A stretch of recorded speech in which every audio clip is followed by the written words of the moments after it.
and say, wow, look at the great news. They'll chase it. It runs, let's say it's a $50 stock. It runs 50 cents after they buy it. They feel like, wow, I'm the hero. This is great. But then it starts to fade. It breaks the volume weighted average price, and maybe it never recovers. Maybe it drops, closes the entire gap, let's say to $48 per share. Now they're down $1.50, and they're thinking, well, look how good the news was. So those initial buyers, sometimes those trades do follow through. But majority of the time, they're going to at least undergo a little bit of profit taking, or some people are going to try to fade that move, add some short to it, and try to either make a scalp or see if that gap will close. So what I observed was let it settle down a little bit, let it regain, let it undergo, bring in the short sellers, a little bit of profit taking from people who are saying, hey, don't look a gift horse in the mouth.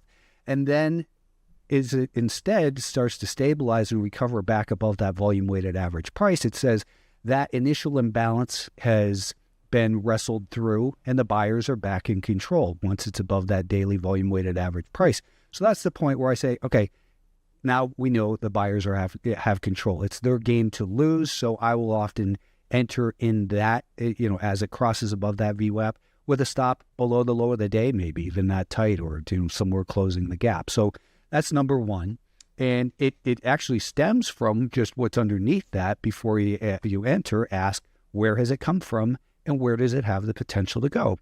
So let's say this stock ran from 40 to 48 in the prior week, and then it gaps up. We could talk about Micron, right? That Micron was in this huge uptrend. It comes out with the best numbers like any company has ever done, maybe, right? Just unbelievable numbers.